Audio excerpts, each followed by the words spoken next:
श्री राम जय जय राम। श्री राम जय जय राम। श्री राम जय जय राम। श्री राम जय जय राम। श्री राम जय जय राम। धर्म की जय हो, अधर्म का नाश हो, प्राणियों में सद्भावना हो, विश्व का कल्याण हो। गौ माता की जय हो, द्वारकाधीश भगवान की जय हो, सद्गुरुदेव भगवान की जय हो। हर हर महादेव। 14 है ना? नहीं, 17।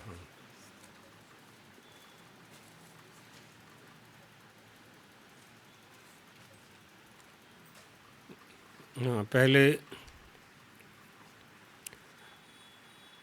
विधि के प्रकार और अधिभूत क्या है, तो पहले विधि के प्रकार बता देते हैं।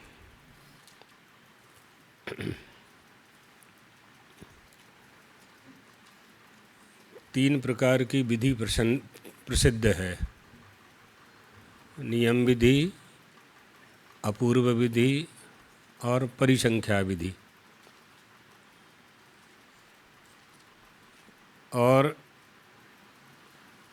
अधिकार विधि, नियोग विधि और प्रयोग विधि और उत्पत्ति विधि, इस तरह से 8 प्रकार से विधियों का प्रयोग होता है। मीमांसा दर्शन में भी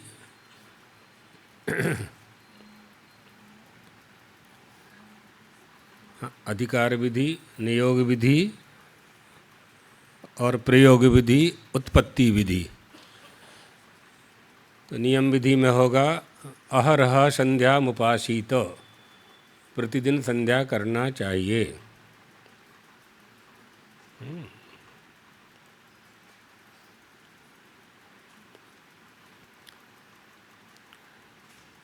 इसी तरह से दूसरी अपूर्व विधि होगी। विधिरत्यन्तमप्राप्तौ नियमापक्ष के सति तत्र चान्यत्र चा प्राप्तौ परिसंख्येति गीयते। पयोव्रत ब्राह्मण और परिसंख्या विधि पंच पंचनखा भक्षा, ये परिसंख्या विधि है।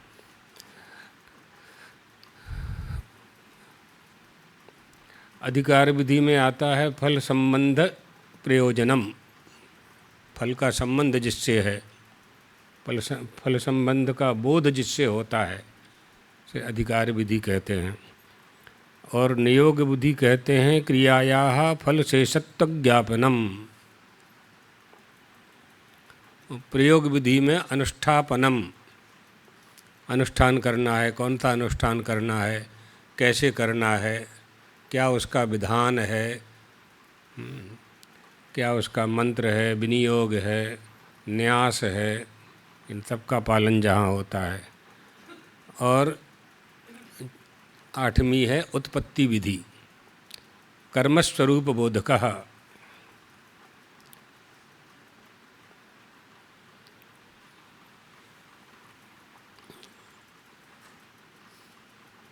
हो गया। इसी तरह से कर्म होते हैं। कर्म भी 8 प्रकार से जाने जाते हैं: उत्पाद्य, आप्य, विकार्य और संस्कार्य।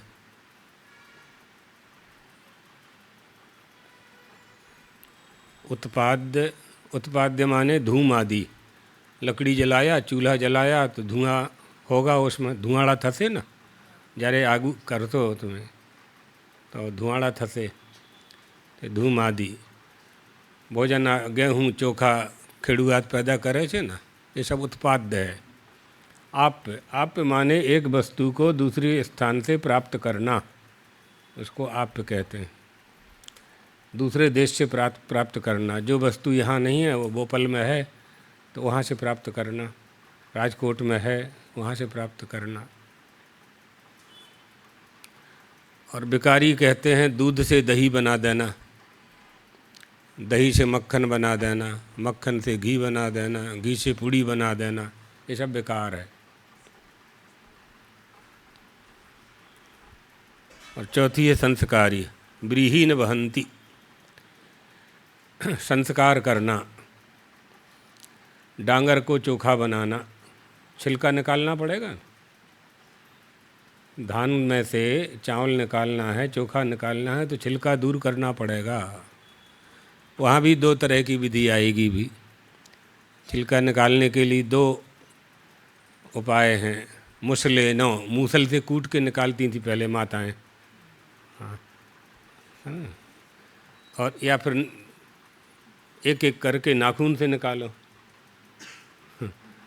नख कृंतनेन, तो नख कृंतनेन का जो चोखा होगा वो यज्ञ में काम नहीं आएगा, इसलिए मूसल अवघाते न, मूसल के द्वारा कूट करके ही चावल निकालना चाहिए। अब मशीनें आ गई आजकल तो, है ना।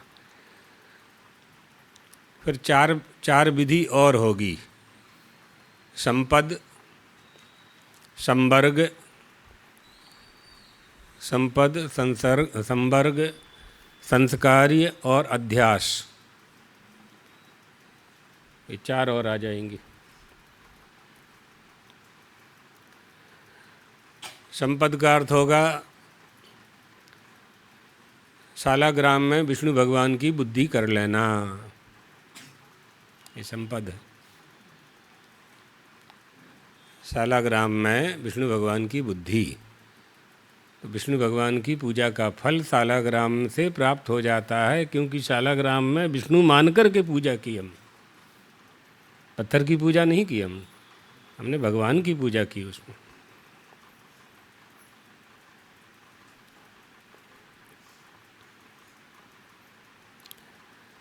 संवर्ग का अर्थ होता है वायो वै संवर्गः, वायो वै संवर्गः, आकाश, वायु, अग्नि, जल, तेज, पृथ्वी, अन्न, ये सब एक दूसरे में होते हैं ना विलीन, यही संवर्ग है। संस्कार्य, किसी भी वस्तु को संस्कारित करना। ब्राह्मण के घर में बालक पैदा हुआ तो उनकी कुल परंपरा के जितने संस्कार हैं, 16 संस्कार होते हैं हिंदुओं में, वो सब प्रारंभ हो जाएंगे। दूसरा संस्कार का अर्थ होगा यज्ञ कर रहे हैं आप, तो यज्ञ में घी चाहिए, तो यज्ञ के योग्य वो घी कब होगा, जब यजमान की पत्नी उस घी में अपना चेहरा देखेगी। पात्र में घी रख लो, गरम करो, पानी जैसा हो जाएगा घी, और पत्नी जब ऐसा चेहरा उसमें देखेगी तब वह घी यज्ञ के योग्य होगा, है ना। ऐसे ही डंडोरा पीटते हैं लोग, स्त्रियों का अपमान करते हैं सनातन धर्म में, पढ़ते ही नहीं है ना। हिंदू ही अपने शास्त्र नहीं पढ़ते, दूसरे से क्या आशा रखें हम, दूसरा कौन पढ़ेगा। हिंदू ही तर्क कुतर्क करते हैं, खुद पढ़ते नहीं हैं। यजमान पत्न्या घृतम वीक्षणेन आज्यम भवति, आज्य माने घी, लिख लो, ये पंक्ति लिखो। यजमान पत्न्या घृतम वीक्षणेन आज्यम भवति, ये प्रयोग है, यज्ञशाला का प्रयोग है।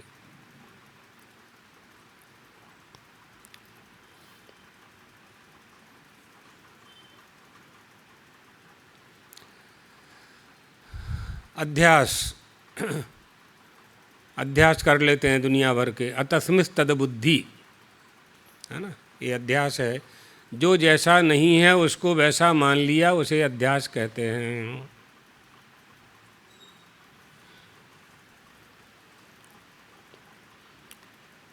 ये सभी कर्मांग संस्कार रूप से हैं, ये सभी कर्मांग हैं यज्ञादि में, नित्यायजन में, नित्यार्चन में, सब कर्मांग हैं, मुख्य कर्म के अंग हैं।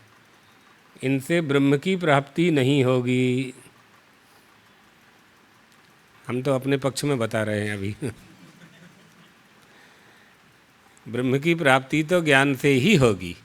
इन सब से क्या मिलेगा? स्वर्ग मिलेगा, सुख मिलेगा, सुंदर पत्नी मिलेगी, सुंदर पति मिलेगा, गाड़ी घोड़ा धन परिवार, जो जो कामना करोगे वो सब पूरी होती जाएगी। चित्त की शुद्धि भी करते करते चित्त की शुद्धि होगी। चित्त की शुद्धि होगी तो ब्रह्म ज्ञान प्राप्त करने की कामना होगी, तो धीरे धीरे आगे बढ़ सकते हैं साधन रूप से, है ना। तो ये है। दूसरा प्रश्न पूछा है अधिभूत। तो अधिभूत को समझने के लिए तीनों को समझना पड़ेगा, अध्यात्म, अधिदैव और अधिभूत। तीनों बता देते हैं। तो अध्यात्म, अधिभूत और अधिदैव, ये अकेला अधिभूत जो पूछा है आपने, तो अधिभूत तो ज्ञानेंद्रियां अधिभूत हैं। तो अधिभूत, अध्यात्म और अधिदैव। आओ आ जाओ, ऊपर बढ़ जाओ।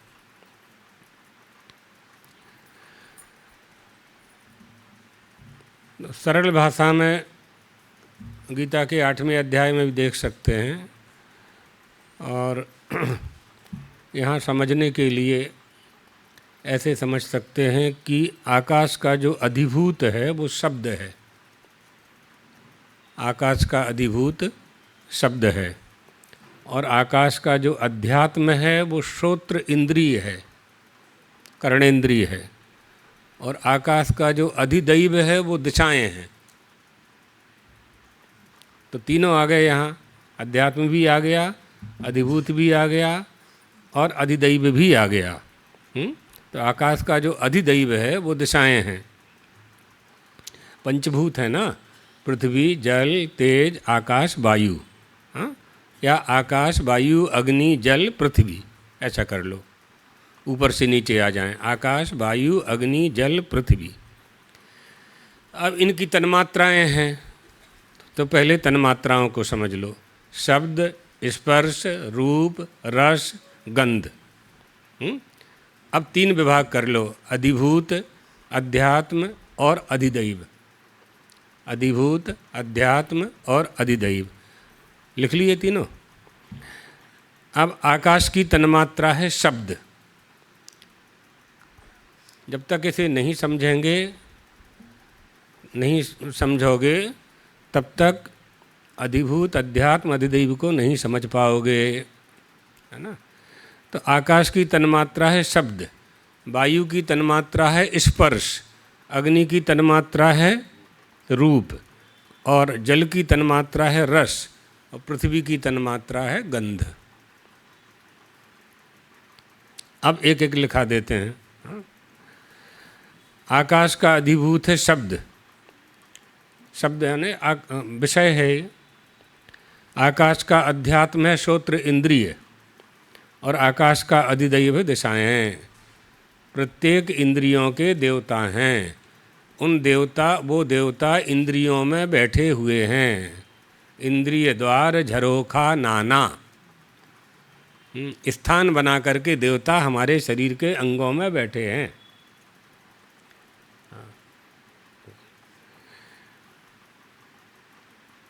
आकाश हो गया। अब लिखो वायु। तो वायु का अधिभूत है स्पर्श, उसका विषय हो गया वो। और वायु का अध्यात्म है त्वक, त्वक इंद्रिय। त्वक का के नीचे हलंत है। और वायु का अधिदेव है वायु देवता।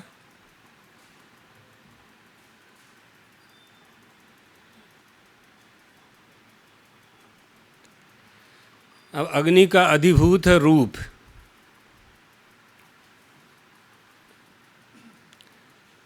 अग्नि का अध्यात्म है नेत्र,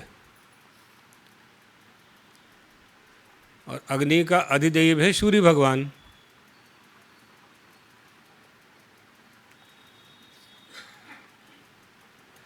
अब क्या रह गया? जल।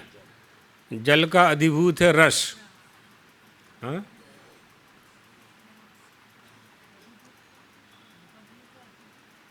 अग्नि का अधिभूत हो गया रूप, और अध्यात्म हुआ चक्षु। हाँ, और अधिदैव हुआ सूर्य, सूर्यदेव। हाँ,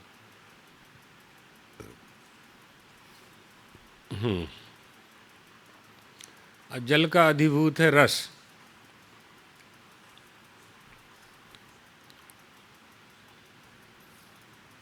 और जल का अध्यात्म है रसनेन्द्रिय, जीवा। हाँ, जीवा ठीक। और जल का अधिदैव है वरुण देवता।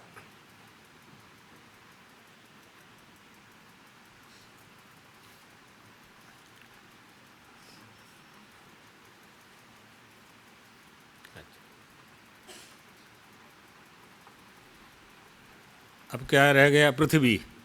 पृथ्वी का अधिभूत है गंध,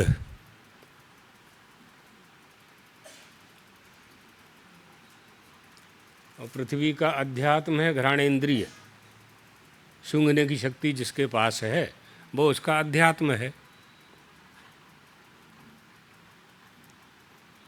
और नासिका के अधिदैव हैं अश्विनी कुमार।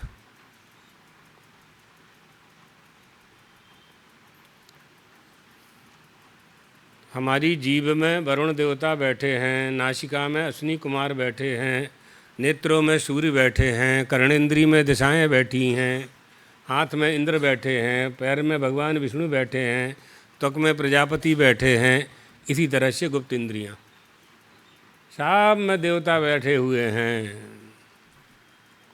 ये सब प्रकाशक हैं, ये सब विषयों को प्रकाशित करते हैं। इन इंद्रियों के द्वारा ये सब विषयों को प्रकाशित करते हैं, लेकिन ये परम प्रकाशक नहीं है। ये ईश्वर की प्राप्ति नहीं करा सकते, ये विषयों की प्राप्ति करा सकते हैं बस। ईश्वर की प्राप्ति के लिए इनको अंतर्मुख करना पड़ेगा, इंद्रियों को वश में करना पड़ेगा।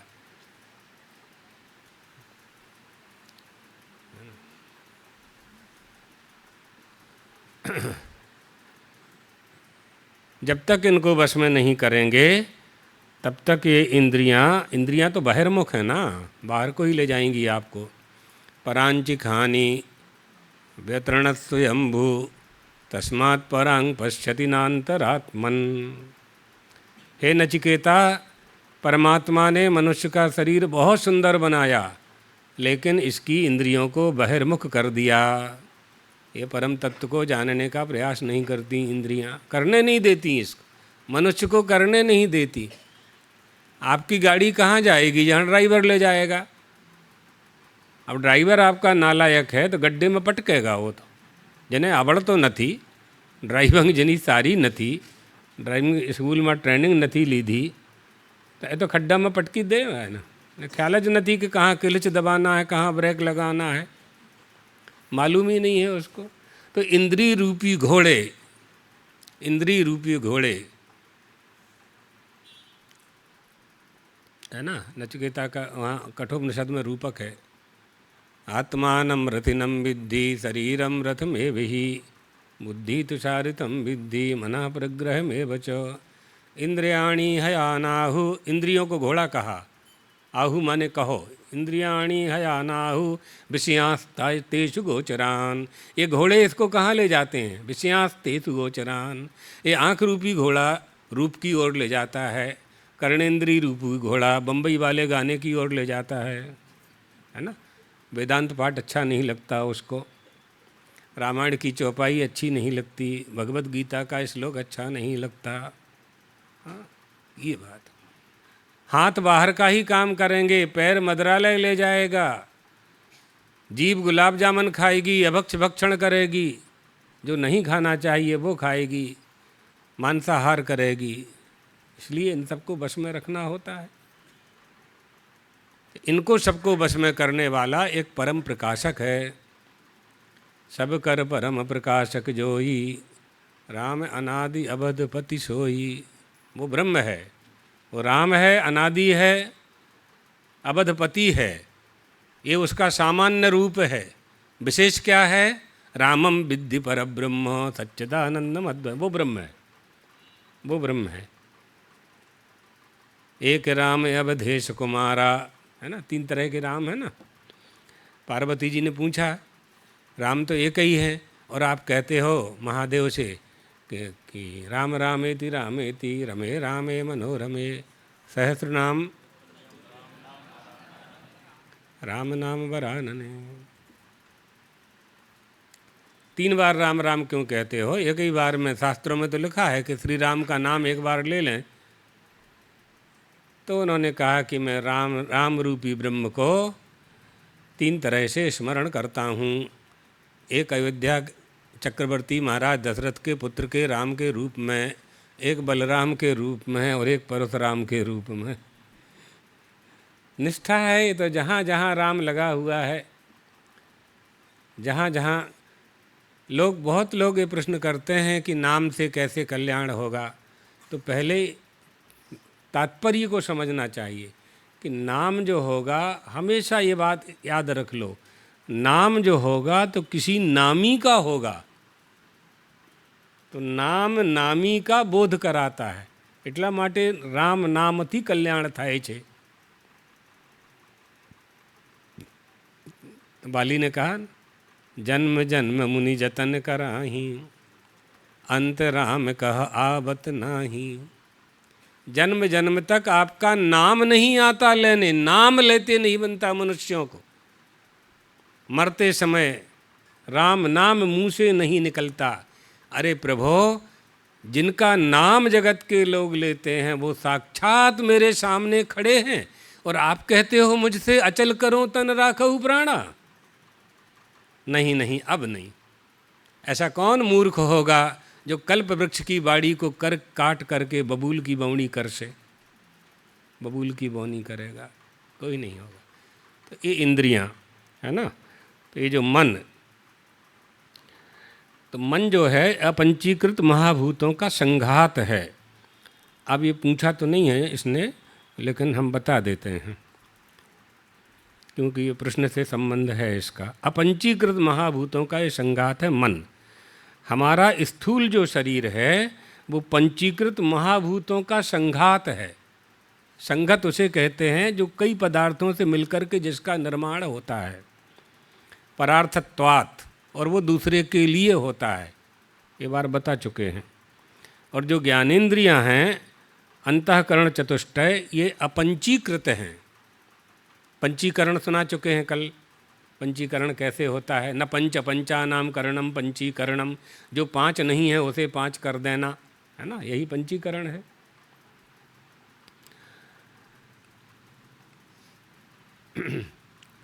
आकाश एक है, आकाश के 2 विभाग करेंगे। एक विभाग आकाश के पास रहेगा शुद्ध आकाश, तो दूसरे विभाग के 4 विभाग होंगे। तो आकाश वायु में जाएगा एक भाग, दूसरा भाग अग्नि में जाएगा, तीसरा जल में जाएगा, चौथा पृथ्वी में जाएगा। इस सब का विवेचन है कि आकाश उसमें कैसे है, कैसे दिखाई पड़ता है। शास्त्रों में तो लिखा ही है, प्रैक्टिकल भी है, अनुभव करते हैं, है ना। फिर वायु को आप देखें, आप लोग नवरात्रि में जब अंकुर लगाते हैं ना, जौ के गेहूँ के जवारा बो देते हैं घर में 9 दिन के लिए, कमरा रहता है बंद, वो हो तो जाते हैं जब अंकुर, लेकिन पीले पड़ जाते हैं और उनमें कभी बाल नहीं आती। क्यों? क्योंकि उनमें सूर्य का प्रकाश नहीं जा रहा है और वायु भी नहीं है, केवल आकाश है। उनको फैलने के लिए जगह तो मिल रही है। आकाश अटले अवकाश। ऐसा मत समझ लेना कि आकाश नाम का कोई पहाड़ है, आप आकाश में ही बैठे हो। ये आश्रम भी, शिवानंद आश्रम आकाश में ही बना है। शिवानंद आश्रम के पहले भी आकाश था, अहमदाबाद के पहले भी आकाश था।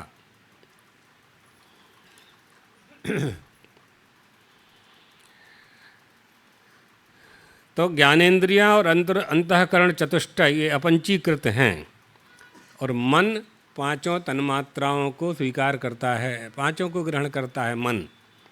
ज्ञानेंद्रियां अपने अपने विषय को प्रकाशित करती हैं, बस केवल अपने अपने विषय को प्रकाशित करती हैं। पर मन समस्त इंद्रियों को प्रकाशित करता है।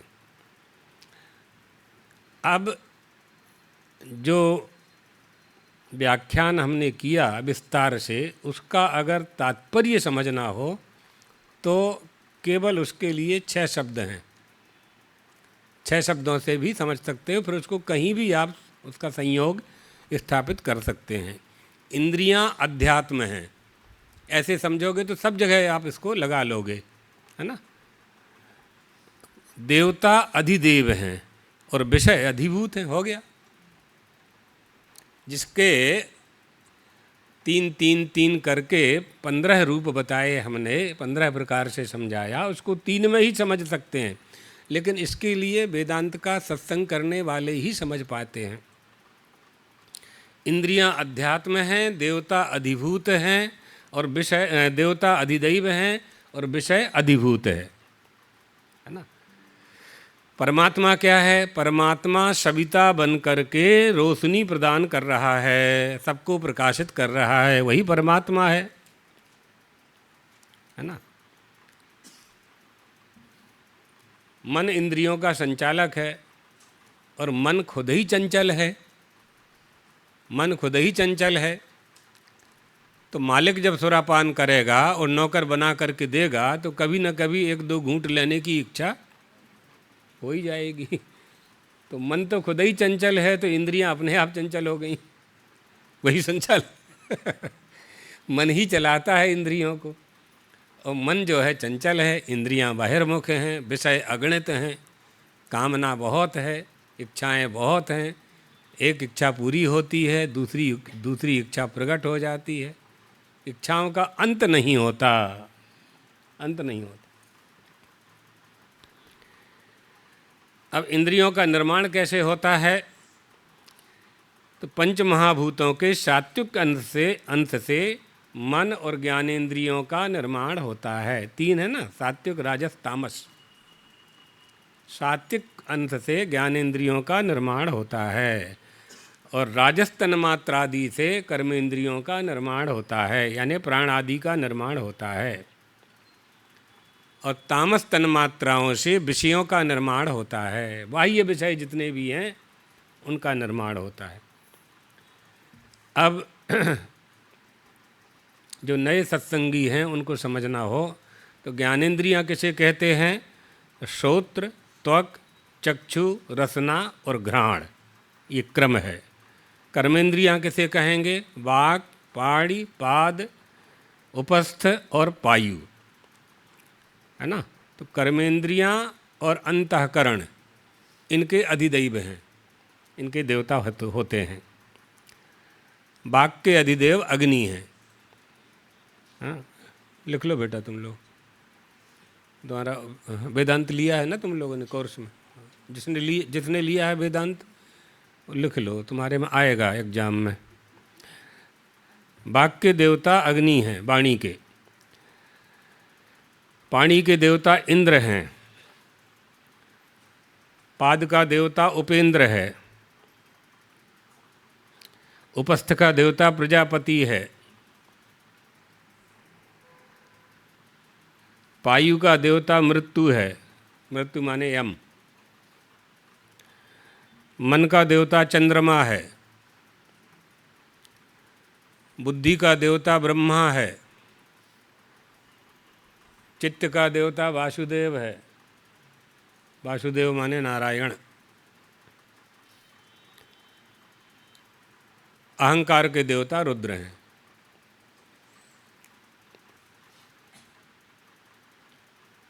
हो गया। किसी की कोई बात समझ में ना आए तो पूछ लेना।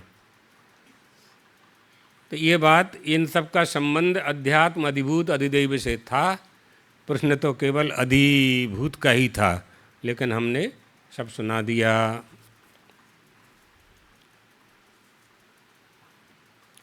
ठीक है, अब मूल पाठ पे आ जाएं।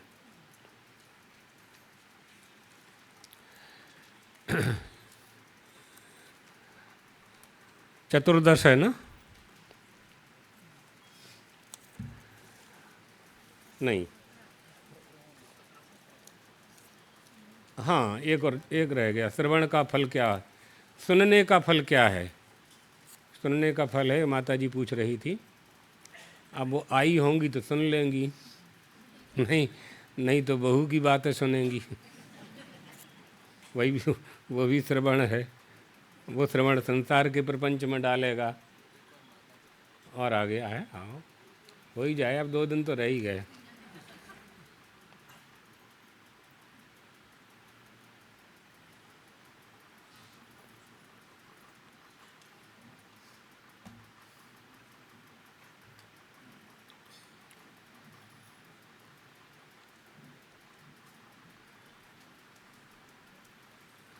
पच्चीस साल से श्री सूक्त का पाठ करती हूँ।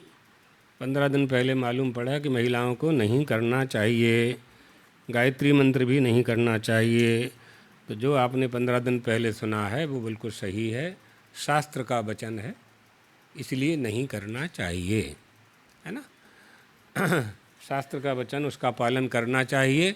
करना न करना आपके ऊपर है। हम लोगों के अनुसार, शास्त्र के आदेश के अनुसार बिल्कुल नहीं करना चाहिए, है ना। प्लेटफार्म पर लिखा है, बिना टिकट यात्रा करवानी मनाई छे, तो पण लोको करे छे, आमे रेल मंत्रालय हूँ करशे, है ना। इसी तरह हैं, हाँ, पकड़ के दंड करेंगे। इसलिए अपने लोग सनातन धर्मावलंबी हैं, हिंदू हैं। अब क्यों नहीं करना चाहिए ये आपको समझना हो तो पाठ होने के बाद शास्त्री जी से समझ लेना, चिट्ठी उनके पास है। शास्त्र का वचन है, नहीं करना चाहिए। क्यों नहीं करना चाहिए अगर ये समझना हो तो बाद में समझ लेना, क्योंकि हम अगर शुरू हो गए तो 1 घंटा लग जाएगा। तो उसमें क्या होता है कि हाँ, हर काम हर व्यक्ति नहीं कर सकता। एक पंक्ति में इतना तो समझ ही लो, सबके अधिकार क्षेत्र अलग अलग हैं। जो काम पुरुष कर सकते हैं वो स्त्री नहीं कर सकती, जो स्त्री नहीं कर सकते जो पुरुष नहीं कर सकता। जो राष्ट्रपति जी कर सकते हैं वो पटा वाला नहीं कर सकता, और जो पटा वाला कर सकता है वो राष्ट्रपति जी नहीं कर सकते। तो व्यवहार जगत में भी ये भेद दिखाई, अधिकार भेद दिखाई पड़ता ही है, बिल्कुल स्पष्ट है। अधिकार भेद भिन्न भिन्न स्थापित है ना। अब उसके शास्त्रीय वचन अगर आपको समझने हैं तो शास्त्री जी से समझ लेना, क्यों नहीं करना चाहिए। तर्क भी है इसमें और विधान भी है। तो हमारे लिए जो विहित है वही हमें करना चाहिए, है ना। हाँ। माताएं, स्त्रियां सब कुछ कर सकती हैं, सब कुछ कर सकती हैं, लेकिन बेटा बेटी को जन्म नहीं दे सकती बिना पति के, बिना पुरुष के। अधिकार आया ना। ये अधिकार परमात्मा ने केवल माताओं को दिया है कि वही माँ कहने योग्य हैं, और उन्हीं को कहा मातृ देवो भव, माँ की पूजा करने वाले बनो। अब पुरुष कहने लगे हैं, हमको चिट्ठी लिख के भेजें कि शास्त्रों ने सबसे पहले ये क्यों लिखा मातृ देवो भव। हो गया ना झगड़ा शुरू। ये बात समझना चाहिए। तात्पर्य ये है, वो अधिकार आपको ही दिया है। का नहीं अबला करी सके, का नहीं सिंधु समाए, का नहीं पावक महु जले, काल काहे नहीं खाए, पुत्र न अबला कर सके, धर्म न सिंधु समाए, पाप न पावक महु जले, नाम काल नहीं खाए। 30 साल बाद याद आया इस दो। का नहीं अबला कर सके, का नहीं सिंधु समाए। किसी कवि का है, शायद तुलसीदास जी का ही होगा शायद, हाँ उन्हीं का, हाँ दोहाबली का है। हाँ, जो बड़े बड़े विद्वान हमारे यहाँ, विद्वानों का समूह बैठा है, कविता बली में है, दोहाबली में। का नहीं अबला करी सके, का नहीं सिंधु समाए, का नहीं पावक महु जले। पावक माने अग्नि। नाम काल नहीं खा, हाँ? काहे काल नहीं खाए। काल माने मृत्यु। ऐसा कौन है जिसकी मृत्यु नहीं होती है?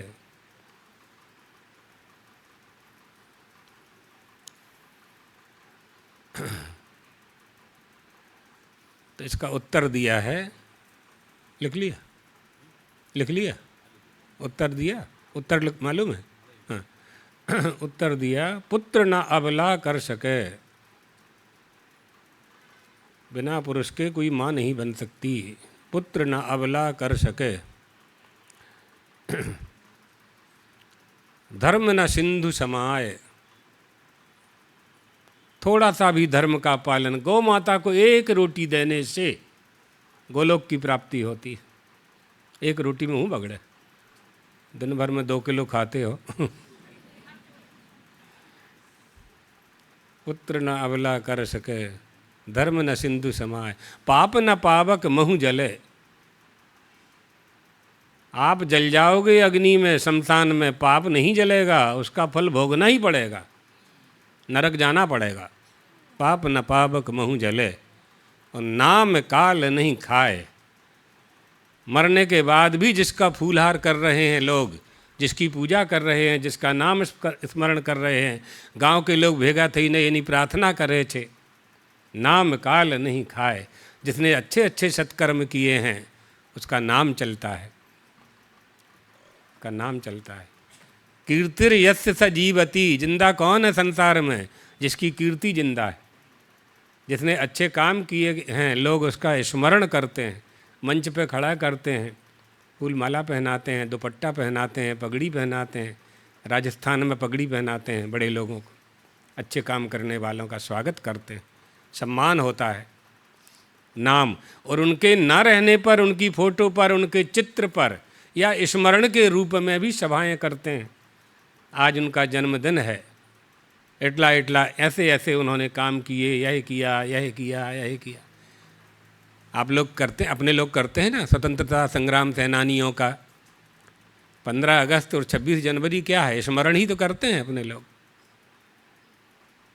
जो स्वतंत्रता संग्राम सेनानी जिस गांव में वीरगति को प्राप्त हुए, स्वतंत्रता के आंदोलन में जिनकी जो मृत्यु हुई, उसका स्मरण करते हैं। अभी भी आर्मी के जो हमारे सीमा क्षेत्र में शहीद हो जाते हैं तो गांव के लोग अभी भी उनके, पूरे गांव के लोग, गया तो एक ही घर का बेटा है, पूरे गांव के लोग उसका सम्मान करते हैं। ये कीर्ति है।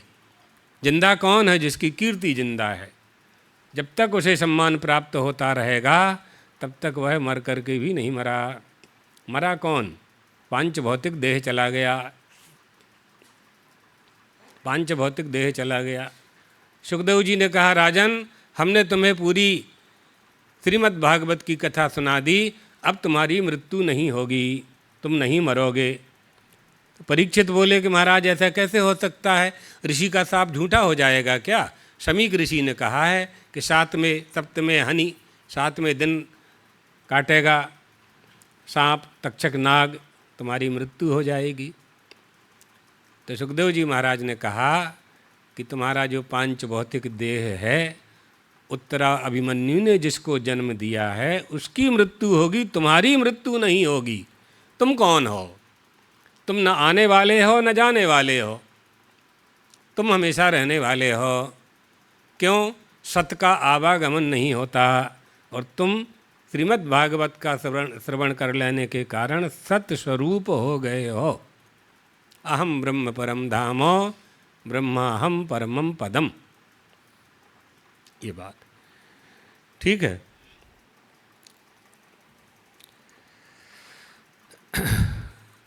न कर्तृत्वं न कर्माणि लोकस्य सृजित प्रभुः न कर्मफल संयोगम स्वभावस्तु प्रवर्तते। ये भी हो गया था, क्षेत्र में रहेगा। अच्छा अच्छा,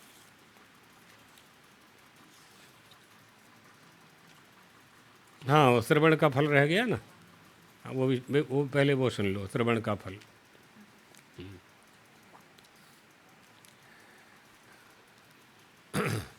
श्रुत्वा धर्मं विजानाति श्रुत्वा पापं प्रणश्यति श्रुत्वा निवर्तते मोहा श्रुत्वा लाभामृतं लभेत। श्रुत्वा धर्मं विजानाति, श्रवण करने से धर्म बोध होता है।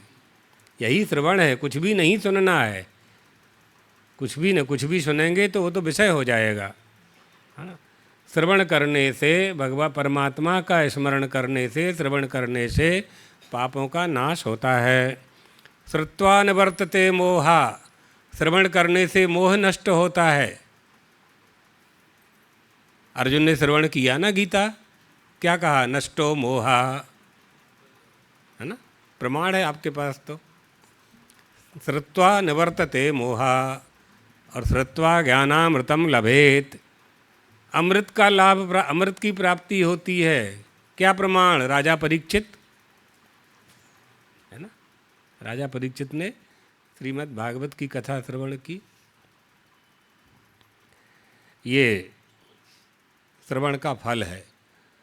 दूसरा प्रसिद्ध है प्रविष्टः कर्णरंध्रेण, कर्णेंद्रिय के मार्ग से कथा का रस प्रवेश करता है और अंतःकरण में धनोति समलम, सारे मल धो देता है।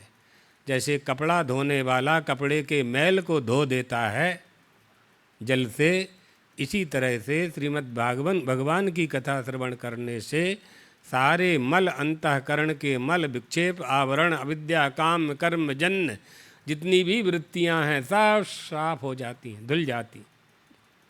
जैसे बाढ़ के प्रकोप से नदी के किनारे की जो गंदगी होती है वो साफ हो जाती है, इसी तरह से श्री भगवान की कथा श्रवण करने से हमारा अंतःकरण पवित्र हो जाता है ना। अब जहाँ भागवत की बात है, रामायण जी की बात है, देवी भागवत की बात है, शिव पुराण की बात है, वहाँ कृष्णार्थी वा धनार्थी वा, भगवान को प्राप्त करने के लिए कथा सुनी जा रही है कि यश की प्राप्ति के लिए कथा सुनी जा रही है। कथा सुनाने वाला भगवान कल्याण करने के लिए कथा सुना रहा है कि दक्षिणा लेने के लिए कथा सुना रहा है। श्रोता वक्ता च दुर्लभा, श्रोता और वक्ता दोनों निस्वार्थी जब तक नहीं होंगे। श्रोता को कृष्णार्थी होना चाहिए और वक्ता को धनार्थी नहीं होना चाहिए। धन पाने की इच्छा ना हो कि यजमान 1 लाख देगा, कि 51,000 देगा, कि 11,000 देगा, कि कोसा का कपड़ा देगा, कि खादी भंडार का देगा, है ना। ये कोई कामना वक्ता के मन में नहीं होना चाहिए। तब वक्ता का सुनाया हुआ श्रोता के अंतःकरण में, आत्मा हृदय में उतरता है ना। सुनोति समलम धुनोति समलम, सारे मल धो देती है भगवान की कथा। सारे मल, जन्म जन्मांतर के मल साफ कर देती है। ये श्रोता वक्ता दुधा मता, धन कमाने के लिए कथा कराते हैं तो पंडाल के बाहर स्टॉल लगा देते हैं तरह तरह के। एक में गोमुखी रखी है, एक में माला, एक में भस्मी, एक में चौपड़ी, एक में वक्ता की फ़ोटो, है ना। स्वामी जी ने फ़ोटो ले लो 5 रुपया की, 10 रुपया की, वो 50-50 पैसे में फ़ोटो बनती है, 10-10 रुपये में दे रहे हैं। ये सब धर्म में कपट है, ये सब कपट है। ज्ञान का वितरण करना चाहिए, ज्ञान का वितरण करना चाहिए। ज्ञान के जो ग्रंथ हैं उनका वितरण किया जा सकता है, लेकिन उसमें व्यापार नहीं होना चाहिए। बाजार से सामान ला करके कथा के पंडाल में दुगने भाव में विक्रय करना, ये तो व्यापार हो गया। तो हम तो श्रोता हैं, हम में तो काम क्रोध लोभ सब भरा हुआ है, तो उसको दूर करने के लिए तो हम कथा के मंडप में गए हुए हैं। तो वहाँ हमें इन वस्तुओं की आवश्यकता नहीं है, वो वस्तुएं तो बाज़ार में प्राप्त करने से मिल जाती हैं। यहाँ तो ऐसी वस्तु चाहिए जो अन्यत्र प्राप्त ना हो। इसलिए भगवान की कथा श्रवण करने के लिए लोग जाते हैं। ये सब कथा कौन सुनाए इसका भी विधान है। कथा सुनाने का अधिकारी कौन है ना। विरक्तो वेद संपन्नो, है ना। विरक्तो वैष्णवो विप्रो वेद शास्त्र विशुद्ध कृत दृष्टान्तः कुशलः शान्ताः सर्वशास्त्र विशारदाः। ये व्यासपीठ का अधिकारी है। कोई भी व्यासपीठ पर बैठ जा रहा है और बड़े बड़े लोग इकट्ठे हो करके उनकी कथा श्रवण कर रहे हैं, है ना, बड़े बड़े मंच लगा लेते हैं, उस क्या सुना रहे हैं पहले वो आपको मालूम है कि नहीं मालूम है। इसलिए कथा श्रवण करने में दोष नहीं है, लेकिन क्या सुनाया जा रहा है ये बोध तो श्रोता को होना ही चाहिए। कुछ भी तो नहीं खाते हैं ना, तो कुछ भी क्यों सुनते हो? किसके द्वारा सुनाया जा रहा है? जिसके द्वारा सुनाया जा रहा है, क्या वो स्वयं विद्वान है? वो उसका अधिकारी है? अधिकारी मतलब ज्ञाता है, पंडित है? क्या व्यासपीठ पर बैठने का अधिकारी है? व्यासपीठ के जो लक्षण बताए गए हैं वो लक्षण उसमें आते हैं कि नहीं आते हैं? अगर नहीं आते हैं तो उसकी कथा श्रवण करने से कोई लाभ मिलने वाला नहीं है। स्पष्ट लिखा है कि वह कथाकार जो व्यासपीठ पर बैठा है वो विरक्त होना चाहिए, वैष्णव होना चाहिए, उसके मन में संग्रह की वृत्ति नहीं होना चाहिए, शांत होना चाहिए, उसे क्रोध नहीं होना चाहिए, और वो ब्राह्मण होना चाहिए, ब्राह्मण विप्र होना चाहिए। विप्र किसे कहेंगे? जन्मना ब्राह्मणो ज्ञेयः संस्काराद्विज उच्यते वेद पाठी भवेद विप्रो। वेद पाठी को विप्र कहते हैं। ऐसा नहीं है कि ब्राह्मणों को सब अधिकार दे दिया गया है। जिस माता जी ने पूछा था गायत्री मंत्र का, वो सुन लो अच्छे से। ब्राह्मण का बालक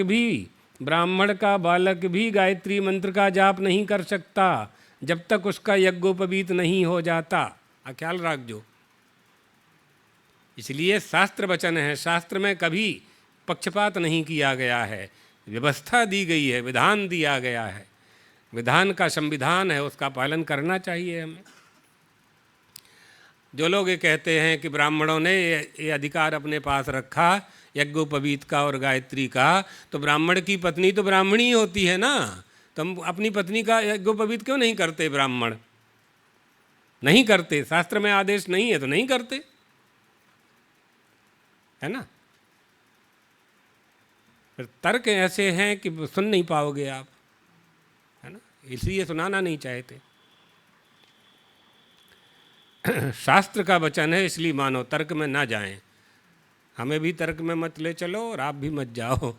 आदेश का पालन करना चाहिए, और आदेश का पालन आप करते हो, आदेश का पालन आप करती हो। आपके माता पिता ने जहाँ कहा वहाँ आपने शादी कर ली, लगन कर ली, आदेश का पालन किया ना, यही संतान का धर्म है। आपके टीचर ने, अध्यापक ने पढ़ाया 10 और 10 20, किसी पेरेंट्स ने जा कर के शिक्षक से बहस नहीं की हमारे बच्चे को 10 और 10 20 क्यों पढ़ाया, 10 और 10 तो 25 होते हैं। किसी ने बहस की आज तक? कोई बता दे, सबके बच्चे हैं।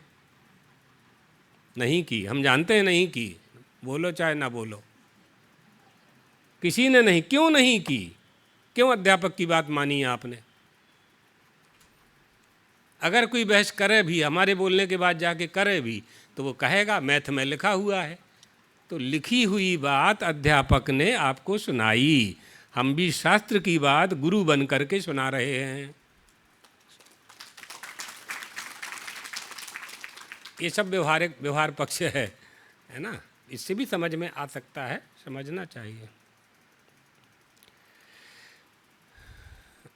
वेदांत में जो उपदेश है वो क्या है? उपासनीय ब्रह्म की उपासना का उपदेश उपनिषद करते हैं। तो उपासनीय ब्रह्म कौन है आपको कौन बताएगा? ये कौन बताएगा? शास्त्र ही तो बताएंगे।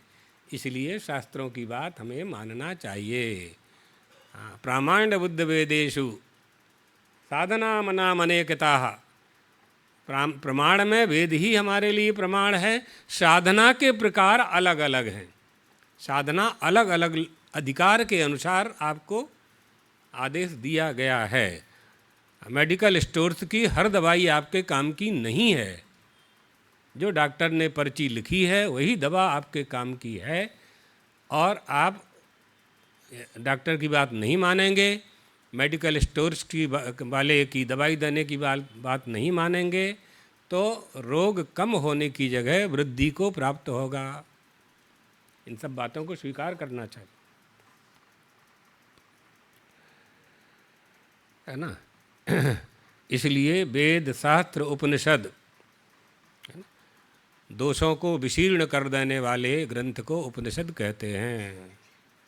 ब्रह्म ज्ञान कर दे, दोषों को विशीर्ण कर दे, ब्रह्म ज्ञान करा दे। सदैर धातो विसरण गति अवसादनयोः एताः उपनिषदाः वेदानां सारभूतानां सिद्धांतानां प्रतिपादकाः। ये सब उपनिषद हैं, इनसे हम वेदांत को श्रवण करते हैं। ये श्रवण का फल है। वेदांत में श्रवण मनन निदिध्यासन इसका विधान किया गया है, इसकी नियम बनाया गया है। श्रवण किसे कहेंगे, मनन किसे कहेंगे, निदिध्यासन किसे कहेंगे, पद्धति क्या है उसकी, ये क्यों करना चाहिए, श्रवण करने से क्या होता है। श्रवण करने से संशय का नाश होता है, यही होता है। श्रवण करने से संशय का नाश होता है।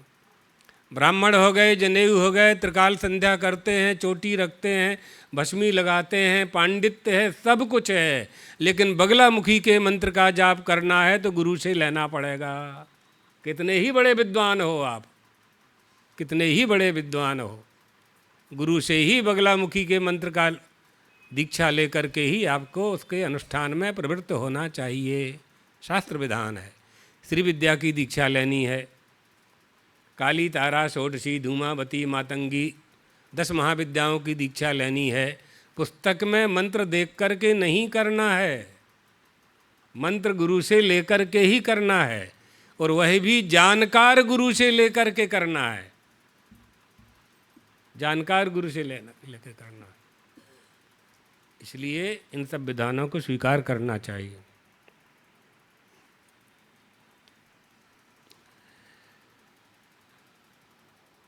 हो ही गया, अब तो क्या है, 12 बज गए। ठीक ठीक। हाँ, 17 तद्बुद्ध्यस्तदात्मानस्तन्निष्ठास्तत्परायणाः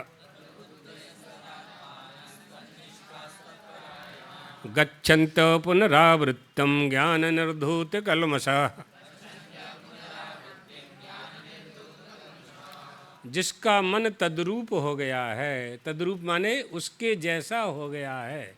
किसके जैसा हो गया है? जिसका भजन कर रहा है। जिसका मन तद्रूप हो गया है, एटले कैसा हो गया है? जिसका उसके जैसा, जिसका भजन कर रहा है उसके जैसा जिसका मन हो गया है, जिसकी बुद्धि तद्रूप हो गई है। हाँ, तन्निष्ठा तत्परायणाः, परमात्मा में जिसकी एकमात्र निष्ठा है। गच्छन्ति पुनरावृत्तिम, वह पुनरावृत्ति यानी आने जाने वाला नहीं होता है। क्या होता है? परम गति को पा लेता है। अब इस पर भाष्यकार आ रहे हैं, तद्बुद्धि का अर्थ कर रहे हैं, है ना। तस्मिन् गता बुद्धि एशान्ते तद्बुद्धयः, परमार्थ तत्व की बुद्धि यानी परमार्थ तत्व को जानने वाली बुद्धि जिनकी हो गई है, ते तद्बुद्धयः, वे तद्बुद्धि हैं। तदात्मनः, तदात्मना का अर्थ कर रहे हैं। तदात्मना किसे कहेंगे? तद एव परम ब्रह्म आत्मा एशान्ते तदात्मनः, जिनका और पर ब्रह्म का आत्मा दोनों एक है, ऐसा जिन्होंने जान लिया, मान लिया है, वो तदात्मना, तदात्मा, तदात्मना। तन्निष्ठा, तन्निष्ठा का अर्थ कर रहे हैं तन्निष्ठा, निष्ठा अभिनिवेशः तात्पर्यम, अभिनिवेशः तात्पर्यम, यानी परमात्मा में ही जिनकी निष्ठा निश्चित हो गई है, दृढ़ हो गई है ना। आत्मभावना, तत्परता, सब कर्मों का संन्यास करके जो ब्रह्म में ही स्थित हो गया है उसको कहते हैं तन्निष्ठ। ब्रह्म में ही जो स्थित हो गया है वो तन्निष्ठ है। तत्परायणाः, जो परब्रह्म है जिसकी परम अयन, तत्परायणाः च तद एव परम अयनम परा गति येषां भवति ते तत्परायणाः। परम अयन आश्रय परम गति है जिसकी, जो केवल आत्मा में ही रत है, आत्मा में ही रमण करता है, वो तत्परायण है। इस प्रकार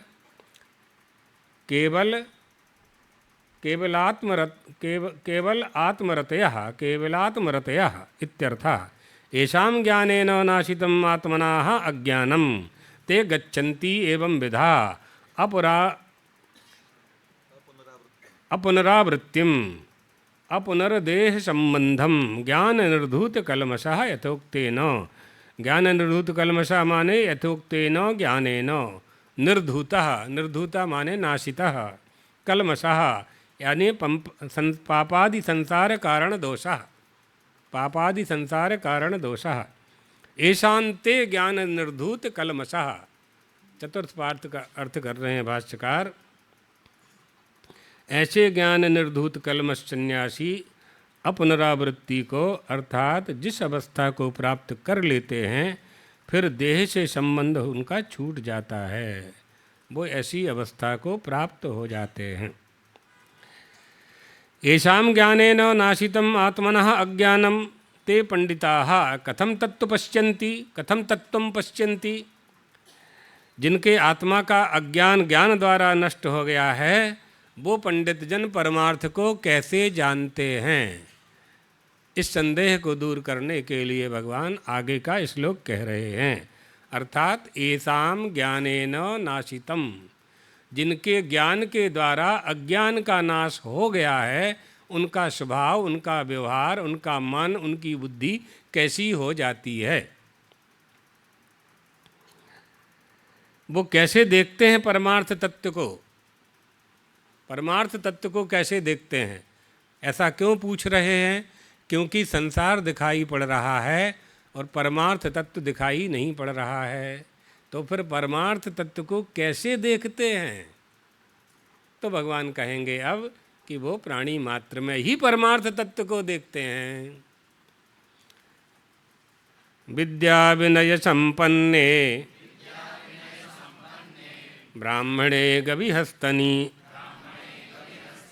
सुनिचैव सुपाके च पंडिताः समदर्शिनः। जो ज्ञानी जन विद्या और विनय युक्त ब्राह्मण में, गौ, हाथी, कुत्ते, चांडाल आदि में सभी में जिनकी समदर्शन बुद्धि है, समदर्शन बुद्धि है, जो समभाव से देखने वाले होते हैं, यानी कुत्ता में और चांडाल में, हाथी में और पशु में कोई अंतर जो नहीं देखते, वो समदर्शी हैं। विद्या विनय संपन्ने उत्तम संस्कारवती ब्राह्मणे सात्विके मध्यमायांचु राजस्याम गवी संस्कारहीनायाम अंत्यम एव केवल तामसे हस्तपादौ च सत्वादिगुणैः तज्जैः च संस्कारैः तथा राजसैः तथा तामसैः च संस्कारैः अत्यंतम एव अस्पृष्टम समम एकम अविक्रियम ब्रह्म दृष्टुम शीलम येषां ते पंडिताः समदर्शिनाः। अभिप्राय है कि उत्तम प्राणी संस्कार युक्त विद्या विनय संपन्न सात्विक ब्राह्मण के माध्यम से, संस्कार रहित रजोगुण युक्त गौ आदि कनिष्ठ प्राणियों के माध्यम से, तमोगुण युक्त हाथी आदि सत्वादि गुणों से और संस्कारों से, राजस तामस संस्कारों से सर्वथा निर्लेप रहने वाला निर्विकार ब्रह्म को देखने वाला जिसका स्वभाव हो गया है, पंडित लोग उसे समदर्शी कहते हैं। वो समदर्शी है, सब में परमात्मा का दर्शन करने वाला है। समदर्शी होना चाहिए, समवर्ती नहीं होना है, ये भी समझ लो। हाँ, व्यवहार एक सा नहीं हो सकता है, सबका व्यवहार अलग अलग ही होता है, अलग अलग ही होगा। कितना ही एक करने की कोई कोशिश करे, मुगल एक करते रहे नहीं हुए, एक अंग्रेज एक करते रहे नहीं हुए, 75 साल से हमारी सरकारें एक करने भिड़ी हैं। नहीं, वर्ण व्यवस्था नष्ट करो, सबको एक करो, सबको एक करो, सबका भोजन एक करो। हम एक जगह गए तो वहाँ बच्चे का कोई उत्सव था, जन्मदिन या उपनयन था।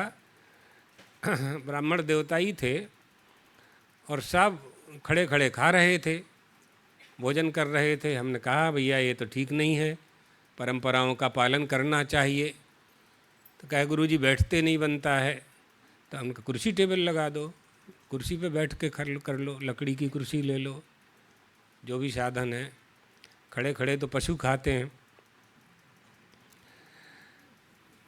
तो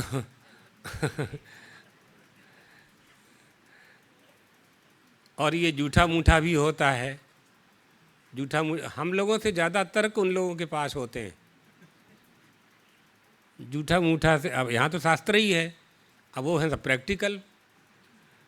तो वो कहते हैं कि जूठा मूठा हमने कहा जूठा मूठा खाने से भी एक जूठा मूठा हो जाता है, एक दूसरे का कर ही देते हैं प्रायः लोग। चम्मच तो एक ही रहती है, जूता मोजा पहन के सब खा रहे हैं, जूता मोजा पहन के बना रहे हैं, तो आचारहीन सब हो रहे हैं, सदाचार जा रहा है। ये हमारी भारत देश की परंपराएं हैं। इन परंपराओं ने हमें गौरव प्रदान किया है, इसलिए हमारी मूल परंपरा का उच्छेद नहीं होना चाहिए, नहीं करना चाहिए। जितनी कोशिश हो सके आधुनिकता आपने स्वीकार की है, भ्रष्ट होने के लिए स्वीकार नहीं की। साधन के लिए विवेक है तो विवेक पूर्वक ही साधन का उपयोग करते हैं। तो हमारे संस्कार के पालन में भी हम विवेक पूर्वक ही उपयोग करें अपने जीवन का। साधन आपके पास साइकिल है तो उल्टी साइकिल कितनी देर चलाओगे आप पीछे की तरफ? सीधे ही चलाना है, क्योंकि उसके चैन का जो राउंड है वो सीधा चलाने के लिए ही है। तो वो साधन है, तो साधन का उपयोग जब आप करेंगे, तो भौतिक साधनों का उपयोग जब आप करेंगे तो उससे आपको सुख की प्राप्ति होगी, देह को सुख की प्राप्ति होगी। इसी तरह से संस्कार और संस्कृति की पालन करने के जो साधन अगर आपने नए नए उपलब्ध किए हैं, उनका उपयोग किया है, फिर भी मूल संस्कार तो नहीं छोड़े जा सकते। मूल संस्कारों का त्याग कैसे किया जा सकता है? जब भोजन का त्याग नहीं किया जा सकता तो भोजन बनाने की पद्धति का त्याग कैसे हो सकता है? भोजन करने की जो परंपरा है उसका त्याग कैसे हो सकता है? क्योंकि उन सब के सामने आपको लगता है कि इस सब का पालन करने से क्या होता है। ये तो धार्मिक लोग केवल कहते हैं, धार्मिक लोग कहते हैं धर्म का पालन करने के लिए, लेकिन आजकल साइंटिस्टों ने भी सिद्ध कर दिया है कि इन परंपराओं में विज्ञान है, इन परंपराओं में विज्ञान है। खड़े खड़े जो पानी पीते हैं सीधे घुटने जाते हैं। बड़े बड़े अस्पताल खुल रहे हैं घुटना बदलने की, क्या बोलते हैं इसको, नी, हाँ हाँ, खड़े खड़े भोजन करने वालों के घुटने तो जाएंगे ही ना। नी रिप्लेसन करो, दो डॉक्टर साहब को पैसा खूब कमाया है, अब वो भी कमाएंगे। हाँ, हर्निया भी हो जाता है, खड़े खड़े पानी पीने से हर्निया होता है। सीधे आंतों में जल चला जाता है, बैठ के पीना चाहिए, मर्यादा भी है ये। इन सब का पालन होना चाहिए, समवर्ती नहीं होना है।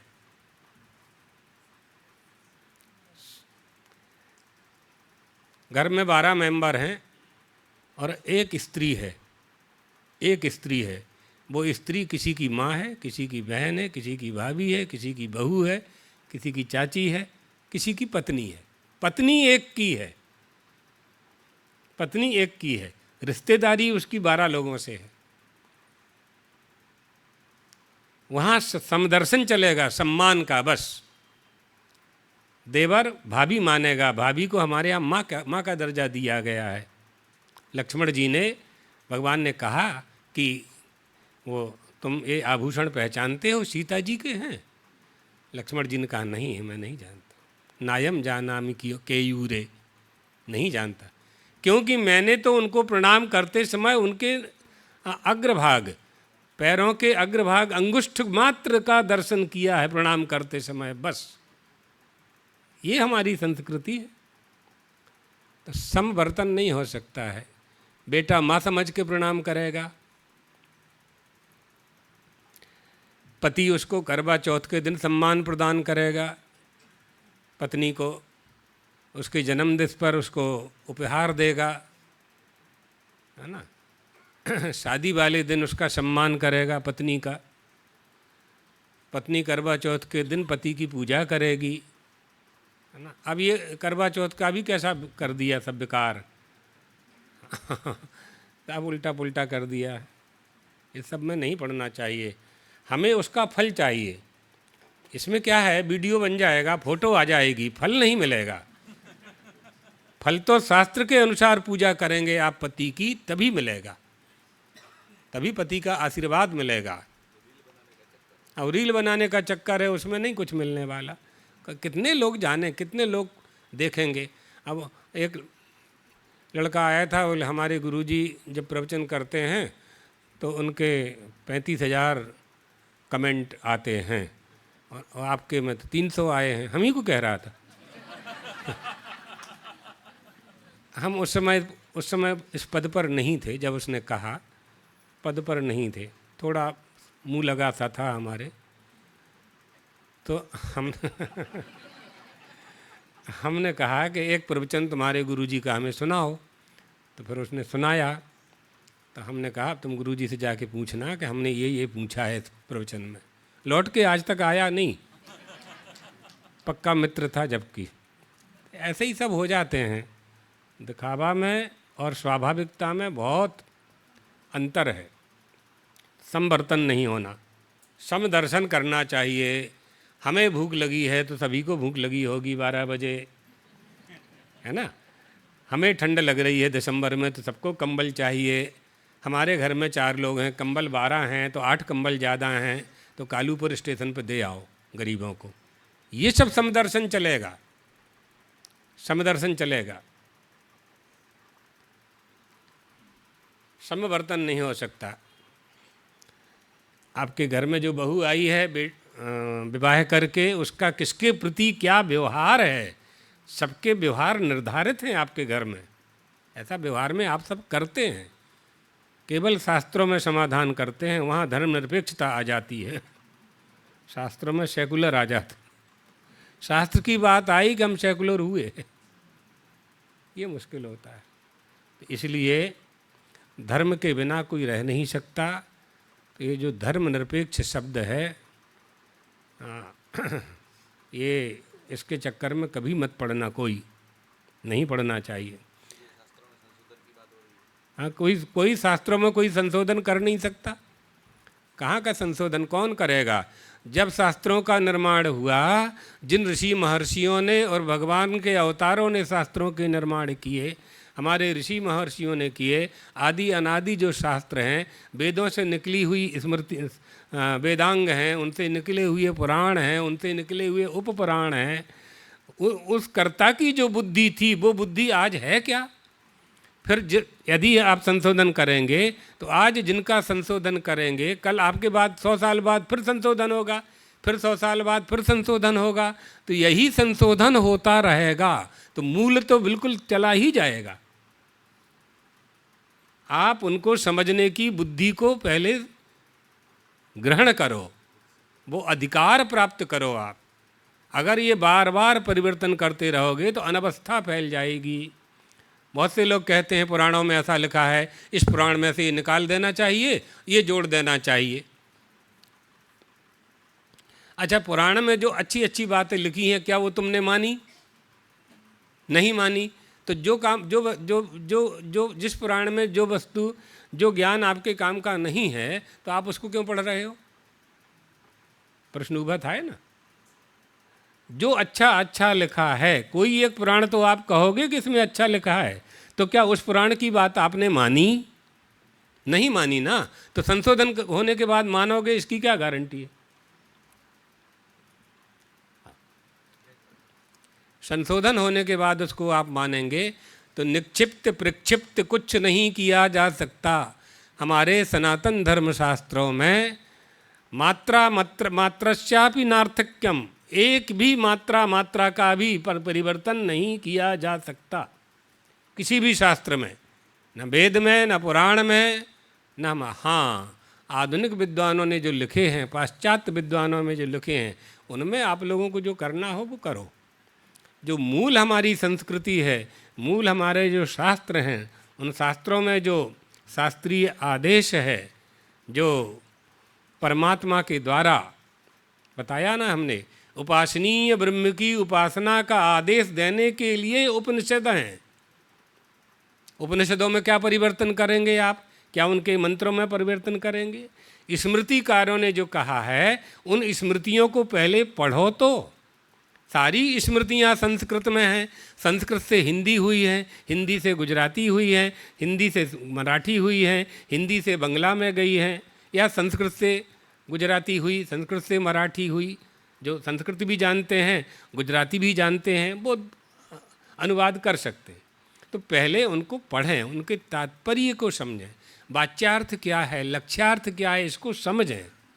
अपने मन से आप अपना अर्थ कर लें, उसे प्रमाण नहीं कहा जा सकता, है ना। शब्दों में शक्तिग्रह होता है।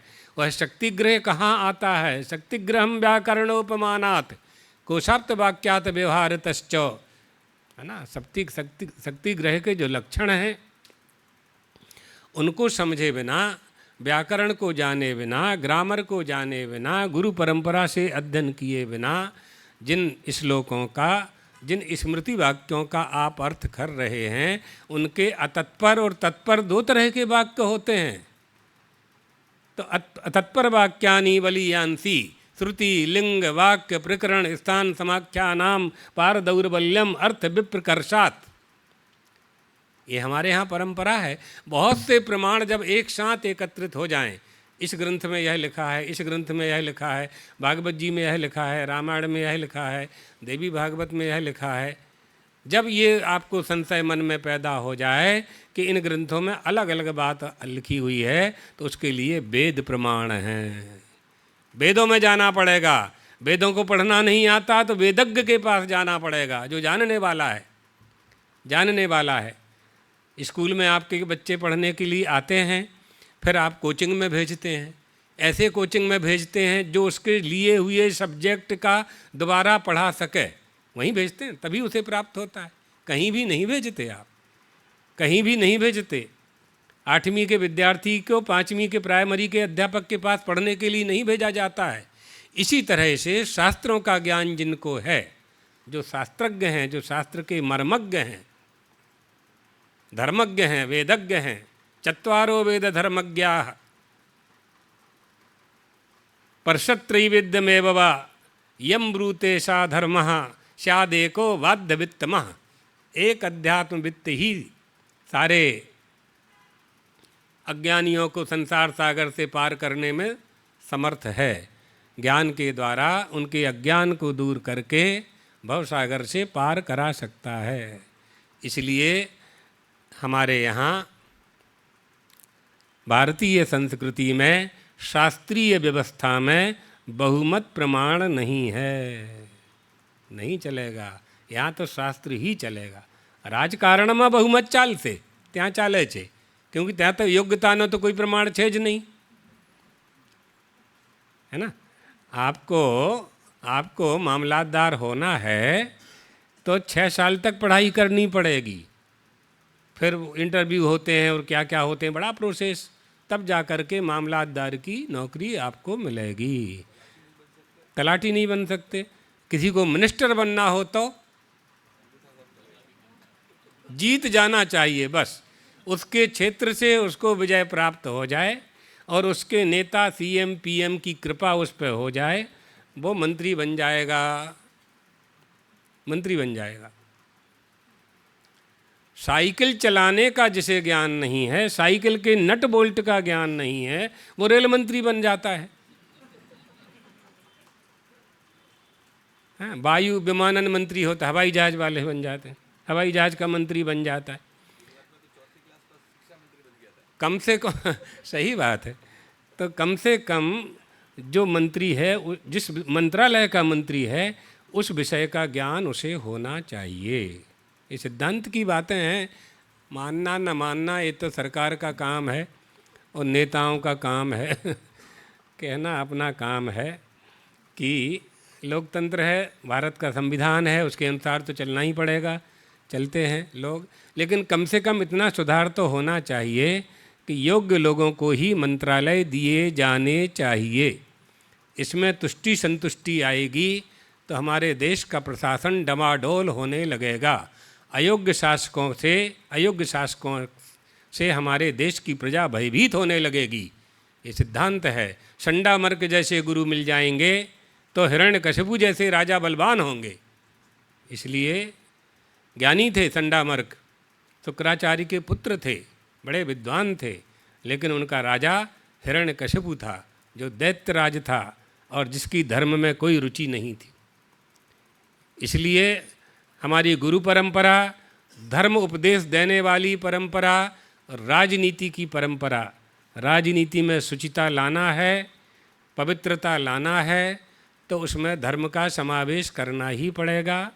कर्तव्य पालन कैसे किया जाता है, गीता जी के उपदेश को स्वीकार करना चाहिए, करना पड़ेगा।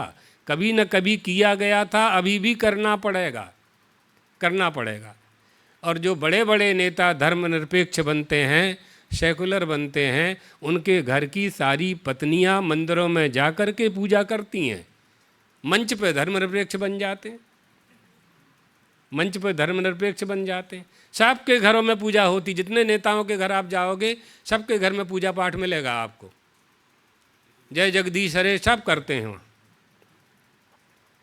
लेकिन मंच पे बोलेंगे कि कर्तव्य पालन करना चाहिए, तो ये करना चाहिए, मानव धर्म मानना चाहिए। मानव धर्म की शिक्षा कौन देगा? यही ग्रंथ देगा, गीता शास्त्र ही बताएगा कि मनुष्य को क्या करना चाहिए, क्या नहीं करना चाहिए, यही बताएगा। इसलिए शास्त्रों में, वेदों में, पुराणों में कोई परिवर्तन नहीं किया जा सकता। एक पंक्ति का भी परिवर्तन नहीं किया जा सकता। हाँ, तत्व की बात समझ में नहीं आती है, इसलिए लोग ऐसा कहते हैं कि यह बात हमारे विरुद्ध कही जा रही है। वहाँ बात विरुद्ध नहीं कही जा रही है, वहाँ धर्म का उपदेश दिया जा रहा है कि तुम्हारा ये धर्म है और यह तुम करोगे तो अधर्म हो जाएगा। तो अधर्म का फल पाप होता है, धर्म करने का फल पुण्य होता है। तो धर्माधर्म का बोध, धर्माधर्म का पालन मनुष्य ही कर सकता है। बीजा प्राणी में शक्ति નથી, એટલા માટે મનુષ્ય માત્રથી ભગવાન ઈચ્છા રાખે છે, इच्छा करता है परमात्मा कि ये मनुष्य हमें जाने, हमको समझे। भगवान मनुष्य से इच्छा करता है। जैसे माता पिता अपनी संतान से अच्छा काम करने की इच्छा करते हैं, इसी तरह से वह परमात्मा पूरी प्रजा से, सृष्टि मात्र की समस्त प्रजा से धर्म पालन करने की, धर्म के मार्ग पर चलने की, प्राणी मात्र पर दया करने की इच्छा रखता है। हमें पिता की इच्छा पूरी करनी चाहिए, इसी तरह से परम पिता की इच्छा भी पूरी करना चाहिए। श्री राम जय राम, जय जय राम।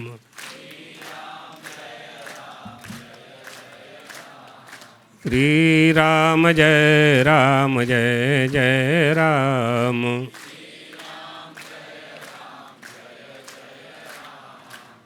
द्वारकाधीश भगवान की, जगदम्बा महारानी की, सद्गुरुदेव भगवान की।